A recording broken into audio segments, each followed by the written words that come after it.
M a final Urdu کے 7th A paper subsidiary language in Persian کا اگلا سبق ہمارا مولانا جلال الدین رومی کا ہے، جن کی انتخاب مثنوی، جس کو مثنوی معنوی کے نام سے جانتے ہیں، کا سبق آج اس کی تشریح ہم کرنے جا رہے ہیں۔ مولانا جلال الدین رومی، جنہیں مولانا روم کے نام سے بھی جانا جاتا ہے، فارسی ادب میں وہ ایک صوفی شاعر کی حیثیت رکھتے ہیں۔ مولانا روم ایک قادر الکلام استاد سخن کا رتبہ بھی رکھتے ہیں۔ فارسی شاعری میں ان کی معرکۃ الآراء تصنیف مثنوی معنوی ہے۔ فارسی شاعری میں کوئی مثنوی اتنی مقبول نہیں ہوئی۔ مولانا روم نے اس مثنوی میں پند و نصیحت اور عبرت و آمیز قصوں کہانیوں کا انتخاب یکجا کیا ہے۔ پوری مثنوی سلاست، روانی اور آسان با محاورہ لب و لہجے میں کہی گئی ہے۔ مندرجہ ذیل اشعار مولانا روم کی مثنوی معنوی سے منتخب ہیں، جن میں حضرت موسیٰ علیہ السلام ایک چرواہے کے قصے کو بیان کیا گیا ہے۔ حضرت موسیٰ علیہ السلام جب ایک جنگل سے گزر رہے ہوتے ہیں تو ایک چرواہے کو دیکھتے ہیں جو اپنی جہالت کے سبب خدا تعالیٰ کو ایک مجسمہ تصور کر کے اپنی محبت اور چاہت کا اظہار کرتا ہے۔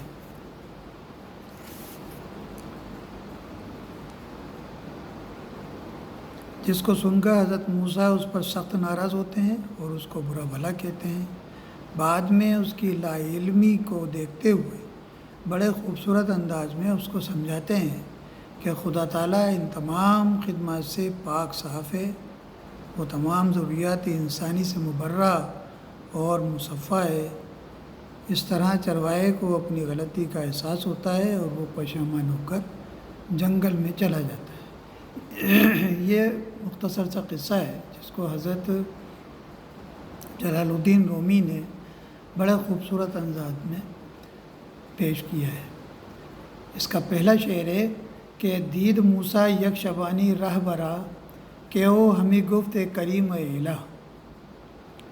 حضرت موسیٰ علیہ السلام نے ایک چرواہے کو راستے میں دیکھا جو کہ یہ کہہ رہا تھا کہ اے عبادت کرنے والے، عبادت کے لائق، کرم کرنے والے، مہربانی کرنے والے خدا تعالیٰ، تو کجائی تا شوم منچا کرت تارق دوزم کنم شانہ سرت۔ تو کہاں ہے کہ میں تیرا غلام بن جاؤں اور چارق دوزم، تیرے جوتوں کو میں سیوں، کنم شانہ سرت، اور تیرے سر پر کنگھی کروں۔ جامعات شویم سپشاہت کشم شیر پیشت آورم میں محتشم۔ اور اگلے شعر میں کہتا ہے کہ جامعات شویم، تمہارے کپڑے میں دھوؤں، سپشاہت کشم، اور تمہاری سپش کہتے ہیں جوؤں کو، تمہاری جوؤں کو میں ماروں۔ شیر پیشت آورم، اور میں دودھ پیش کروں، اے محتشم، اے صاحب احتشام، دبدبے والے، مرتبے والے خدا تعالیٰ۔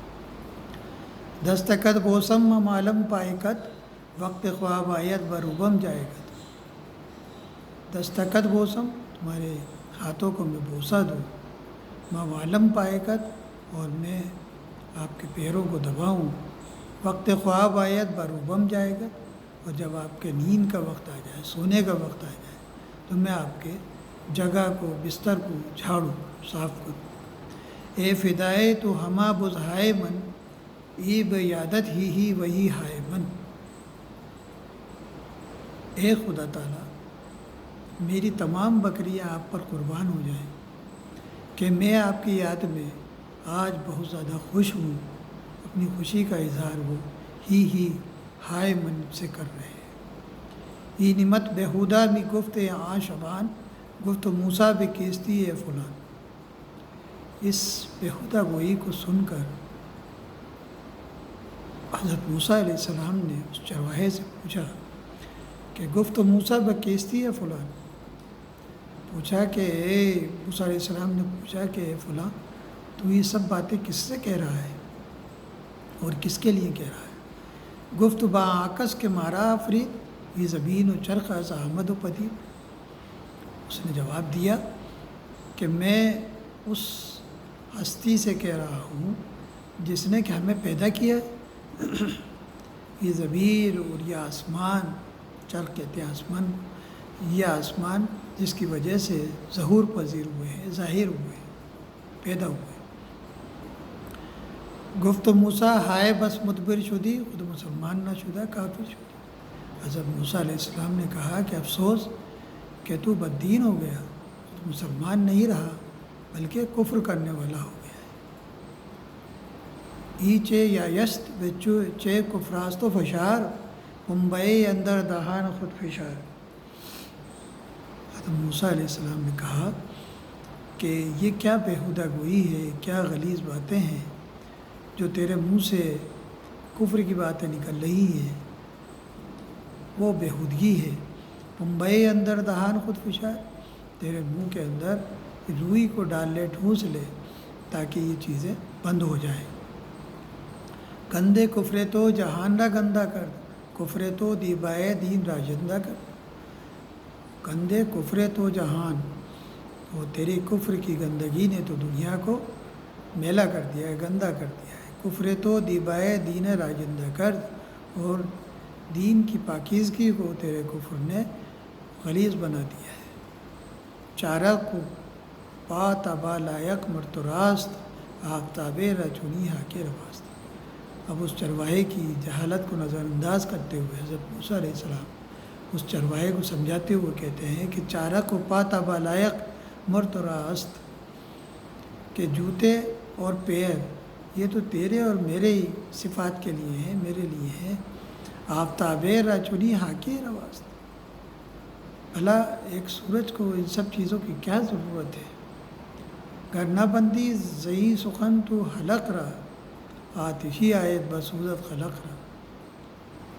اگر تو نے اپنی اس گفتگو کو، اس بات چیت کو سے حلق کو بند نہیں کیا تو آتشی آیت ایک آگ آئے گی اور جو مخلوق کو جلا دے گی۔ آتشی کرنا آمدست ای دود چیست جانے سیاہ گشتہ روا مردود چیست۔ اگر آگ نہیں آئی ہے تو یہ دھواں کیسا ہے کہ میری جان جل کر جانے سیاہ گشتہ روا مردود سے، میری جان جل کر سیاہ ہو رہی ہے، اے مردود یہ کیا ہے؟ گر حمیدانی کے ازدان داور است یا یہ گستاخی ترا چوں باور است۔ اگر تو یہ جان لیتا کہ رب تبارک و تعالیٰ یعنی خدا تعالیٰ خالق کائنات ہمیشہ ہمیشہ رہنے والا ہے، تو یا یہ گستاخی چرا چوں باور است، تو تجھے تیری گستاخانہ باتوں سے، غلیظ باتوں سے کا تجھے یقین آ جاتا، باور آ جاتا، تجھے یقین آ جاتا۔ دوستی بے خیرت چو دشمنی است، حق تعالیٰ زی چنی خدمت غنی است۔